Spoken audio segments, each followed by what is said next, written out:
welcome back. Before the break, we were talking about medical negligence and doctors and things going wrong with doctors. But the law in Victoria is that doctors are judged by their peers or by their professional peers and their opinion. And there's a defence in the Wrongs Act, I think, that it's a widely accepted. If you adhere to the practice of your peers, you're not negligent. That's correct. As I was saying before, doctors doctors support each other, and they don't say that a doctor's departed from their peer practice. In some cases. In some cases, Harry, yes, in some cases. However, there are some cases where there is a departure. And it's pretty obvious. And it can be quite obvious. So it's got to be, in effect, in a lot of cases it's got to be obvious. Yes, grossly negligent. Grossly negligent, if you like. And also take the situation where, again in Victoria, there's people who have infections through staying in hospital, and there's golden staph, and there's infections, and it can lead to quite catastrophic results. Absolutely. What can they do? Look, legally, there's really not a lot that can be done. Look, there's golden staph in all hospitals, albeit hospitals have wonderful infection control measures that are instituted. They're very strict, rigorous guidelines. And they're audited? They're absolutely audited, yes. So the hospitals say, in effect, look, we've done nothing wrong. We've done the best we can. The golden staph has, come through in some shape or form despite our best efforts.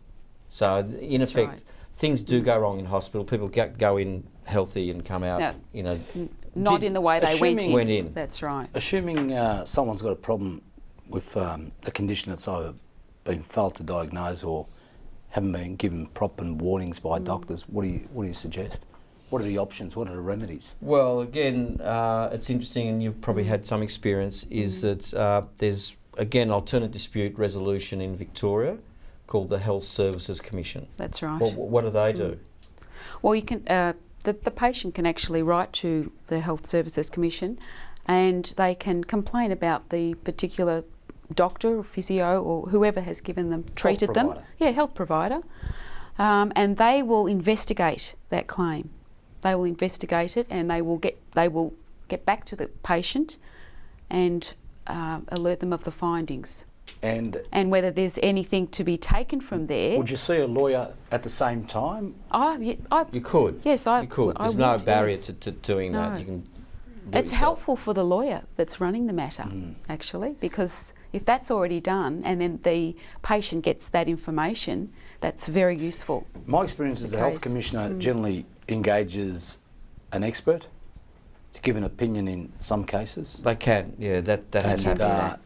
And also gives you the advantage of having the parties in writing. You'll find that the aggrieved person's written what they think what the problem is. That's right. And the doctor and how they think it might have been. Back. Yeah, well, that's right. What They've a health got to provider has to write back, respond. They must respond, and that's very helpful. Unless you can limit the issues. Also, I think there's the process of conciliations, which the Health Services Commissioner runs, and also apologies. Yes, that's right. And sometimes ex gratia payments of a modest amount. Usually, I think if all else fails and if it's a very serious situation, you'll consult a lawyer, and after obtaining expert opinion, you might have to commence proceedings. Well, It's not a barrier to proceedings. We have one final sort of area of medical negligence that is in the papers from time to time is plastic surgery. Yes. And again, I think people who are in effect GPs or with little training have performed plastic surgery in Victoria, and there's been cases. There's been multiple complaints, Harry, Yep. that have originated from patients that have gone to GPs or dermatologists.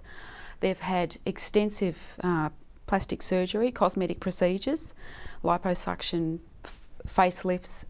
They've turned out not very good, very badly. So and how do you guard against this? Ask a lot of questions. But what they should be doing is going to their plastic surgeon, and they have the additional training from a GP or dermatologist. They've had another 8 years of surgical training. They're registered with the Fellowship of Plastic Surgeons. So you'd hope that they would be, again, amongst their peers, they're highly skilled and highly skilled, experienced. yeah. So, but preferable to have those procedures done by an expert and people expert plastic surgeons.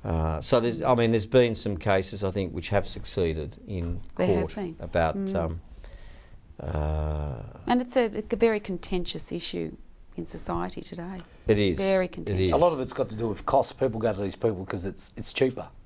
Yeah, it's false economy. Often it is. It is a lot cheaper. It's cheaper in the first instance, but more expensive in the long run. Trying to that's right, rectify because problems. they have to be rectified. Yeah. And finally, we come to one of the highlights of the show, which is Tony's mailbag.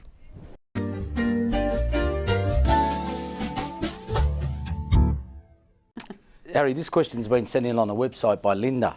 And Linda was involved in a nasty car accident where she sustained quite a few injuries, head, ribs and legs. Now, when she went into the hospital, she had swelling in the leg and she woke up she apparently woke up from a coma. Doctors tried to fix the leg, especially the foot and toes. She had surgery on her left foot and toes but did not relieve the pain, and she eventually ended up losing 3 toes and a part of her left foot. And her question is, can I sue the doctors for medical negligence for not operating on my foot earlier? So it sounds to me that there was some complication or something that wasn't detected earlier, and could be a failure to diagnose. So Failure to investigate and diagnose. Investigate sounds further. like something went gangrene It could here. be, but that can happen. Yeah, that's But it the could impression be I a get. sequelae of the original injury. But for the original injury, I don't know enough about it because Linda doesn't really say how long. You'd need a lot. But for the law generally is that if you have an accident, car accident or work accident, go into hospital, things do go wrong, and the employer or the car driver is still liable for anything that goes wrong. So in that case, you'd think TAC are in effect liable for the damage, the extra damage, if you like, which has been caused by medical treatment. So, in my opinion, it's probably still the part and liability parcel of the original. TAC. No, it lies with the original tortfeasor. And TAC, in theory, could sue the doctor or the hospital for recovery of some of the damage that I suppose where the problem lies for Linda is if the car accident was her fault, then her only way of getting properly compensated would be to try and sue the hospital. That's the one that's one of the possibility, problems. or there'd be an impairment benefit also that she'd receive. But suing the hospital, that is an option. It's an interesting problem, this one, Harry, but I'd like people to send in more. If you could send in more questions, look at our website. We're very passionate about personal injuries and the law. And that's all we got time for. Watch sponsors on Channel 31. It's a great channel. And we'll see you next week. Thanks, guys. Thanks, Jen. Thank you.